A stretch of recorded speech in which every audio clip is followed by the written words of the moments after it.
गुस्ताखे रसूल नुपुर शर्मा को लेकर इस वक्त दो बड़ी खबरें आ रही हैं। पहली खबर नुपुर शर्मा पर जो मुंबई में एफआईआर हुई है उसको लेकर है और दूसरी खबर दिल्ली से जुड़ी है। वीडियो में अंत तक बने रहिएगा, आज इन दो बड़ी खबरों पर बात करने वाले हैं। आपको मालूम है कि नुपुर शर्मा जो कि गुस्ताखे रसूल है, जिसने टाइम्स नाउ पर बैठकर मुसलमानों के प्रॉफिट मोहम्मद सल्लल्लाहु अलैहि वसल्लम की शान में गुस्ताखी की थी, आपत्तिजनक टिप्पणियां की थी, उस पर मुंबई में रजा एकेडमी के जरिए एक केस दर्ज कर लिया गया था और 3 अलग अलग थानों में यह केस दर्ज हुआ था, जिसमें से एक थाना है मुमरा का, जिसमें यह केस दर्ज हुआ था। कुछ दिन तक तो पुलिस बिल्कुल भी सक्रिय नजर नहीं आई, लेकिन अब 2 दिन से पुलिस सक्रिय नजर आ रही है। बड़ी खबर यह है कि नुपुर शर्मा को मुंबई पुलिस ने समन जारी कर दिया है। यह समन ईमेल के जरिए भी भेजा गया है और स्पीड पोस्ट के जरिए भी भेजा गया है। समन में लिखा गया है कि 22 जून को नुपुर शर्मा को थाने में हाजिर होना पड़ेगा और जांच में सहयोग करना होगा। जो भी जांच होगी उसमें पूरा कोऑपरेट करना होगा। यह समन मुंबई से जारी हुआ है नुपुर शर्मा के लिए। कुछ दिनों तक पुलिस बिल्कुल भी सक्रिय नजर नहीं आई थी, लेकिन पिछले 2 दिनों से कह सकते हैं कि जब नुपुर शर्मा पर शिकंजा कस लिया गया, भारतीय जनता पार्टी की तरफ से निकाल दिया गया और खाड़ी देशों में प्रेशर बनने लगा, विरोध होने लगा, उसके बाद पुलिस सक्रिय हुई है। यह बात तो हो गई है मुंबई की कि जहां 22 तारीख को नुपुर शर्मा को जाना होगा और थाने में हाजिरी लगानी होगी और जांच में सहयोग करना होगा। यह सक्रियता है मुंबई पुलिस की। अब बात कर लेते हैं दूसरी बड़ी खबर की। दूसरी बड़ी खबर दिल्ली से है, देश की राजधानी दिल्ली से। दिल्ली में नुपुर शर्मा ने द्वारका में यह केस दर्ज कराया था कि नुपुर शर्मा को जान से मारने की धमकियां दी जा रही हैं। देश ही नहीं, विदेशों से भी नुपुर शर्मा को जान से मारने की धमकी दी जा रही है, सर तन से जुदा करने की धमकी दी जा रही है।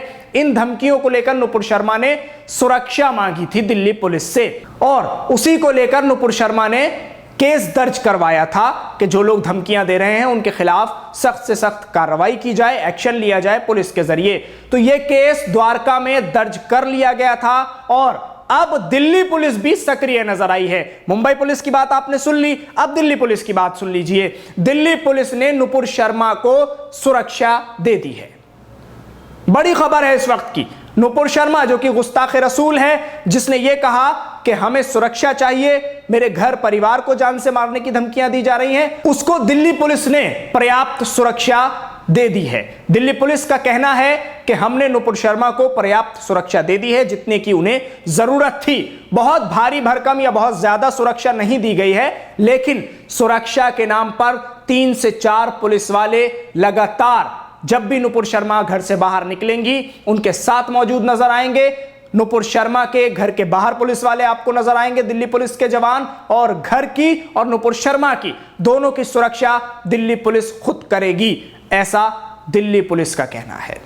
क्योंकि दिल्ली पुलिस की तरफ से यह सुरक्षा नुपुर शर्मा को दे दी गई है और केस भी दर्ज कर लिया गया है। तो नुपुर शर्मा ने जिस तरह से यह बात कही थी कि मुझे धमकियां दी जा रही हैं जान से मारने की, सरतन से जुदा करने की, हालांकि नहीं मालूम यह सच है या झूठ, लेकिन एफआईआर जो कराई गई है, जो केस दर्ज कराया गया है, उसमें नुपुर शर्मा के जरिए यही लिखा गया है कि मुझे सुरक्षा दी जाए और दिल्ली पुलिस ने उस पर एक्शन लेते हुए नुपुर शर्मा की शिकायत पर अब नुपुर शर्मा को सुरक्षा दे दी है, पर्याप्त सुरक्षा नुपुर शर्मा को दे दी गई है। तो मुंबई पुलिस की तरफ से नोटिस जारी नुपुर शर्मा के लिए और दिल्ली पुलिस ने अब नुपुर शर्मा को सुरक्षा प्रदान कर दी है।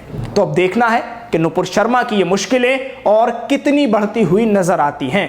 क्या नुपुर शर्मा को जो सुरक्षा मिली है वो सही है या गलत है? कमेंट्स के जरिए जरूर बताइएगा। मुंबई पुलिस का जो एक्शन है वो कितना सही है या कितना गलत मानते हैं आप? क्योंकि हमारे व्यूअर्स सभी हैं तो अपनी राय सब दे सकते हैं कि क्या मुंबई पुलिस ने जो समन जारी किया है उसमें मुंबई पुलिस ने कोई देर तो नहीं कर दी, या फिर दिल्ली पुलिस ने जो सुरक्षा प्रदान की है क्या दिल्ली पुलिस ने यह सही कदम उठाया है, और अब यह कार्रवाई किस तरह से आगे बढ़ेगी और कैसे नुपुर शर्मा की मुश्किलें बढ़ती नजर आएंगी, या फिर जिस तरह से नुपुर शर्मा का वीडियो वायरल हो रहा है जिसमें वो प्रधानमंत्री, गृह मंत्री सबके हवाले देती हुई नजर आ रही हैं कि सभी मेरे साथ थे, सबने मेरा साथ दिया है, और फोन पर भी बातचीत होती रही है इस पूरे प्रकरण के दौरान। तो ये कई अहम सवाल हैं जो नुपुर शर्मा मामले में अब उठते हुए नजर आ रहे हैं। ईरान, सऊदी अरब, कुवैत, कतर, ये तमाम जो मुल्क हैं उनकी तरफ से एक बड़ा प्रेशर बनाया गया, नाराजगी जताई गई, और जो एम्बेसडर हैं उनको तलब किया गया और उन एम्बेसडर को बुलाकर कहा गया कि आप इस पर माफी मांगिए। भारत से माफी मांगने की भी बात कही गई है, जिस पर अब सियासत इतनी गर्मा गई है कि कांग्रेस भी बीजेपी पर हमलावर नजर आ रही है और तमाम विपक्षी पार्टियां बीजेपी पर हमलावर नजर आ रही हैं कि बीजेपी के इस एक कदम ने किस तरह से पूरे भारत का सर झुका दिया है।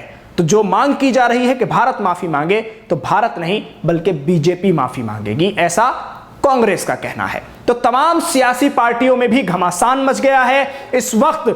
भारत से लेकर और तमाम जो देश विदेश हैं उन सभी में एक ही मुद्दा चल रहा है, नुपुर शर्मा के वो लफ्ज जो एक टीवी डिबेट में नुपुर शर्मा ने प्रॉफिट मोहम्मद सल्लल्लाहु अलैहि वसल्लम की शान में गुस्ताखी करते हुए कह दिए। लेकिन सवाल एक और भी है जिसको छोड़कर बात खत्म कर रहे हैं। सवाल यह है कि क्या अकेली नुपुर शर्मा कसूरवार है, या फिर टीवी चैनल की, टाइम्स नाउ की वो एंकर भी कसूरवार है कि जिसके टीवी डिबेट पर यह सब कुछ हुआ, जिसके आह्वान पर यह तमाम चीजें आगे बढ़ी, जिसने आपस में लड़ाया और अपनी टीआरपी के लिए, जरा सी टीआरपी के लिए किस तरह से तमाम देशों को आमने सामने लाकर खड़ा कर दिया और देश में भी किस तरह से नफरत का माहौल बर्पा कर दिया, फैला दिया। तो क्या उस पर भी कोई रोक लगेगी, या फिर सिर्फ नुपुर शर्मा को पार्टी से सिर्फ और सिर्फ 6 साल के लिए निलंबित करने से बात बन जाएगी, या फिर टीवी चैनल की उस एंकर पर भी कोई केस दर्ज किया जाएगा? वीडियो को आगे जरूर शेयर कीजिएगा।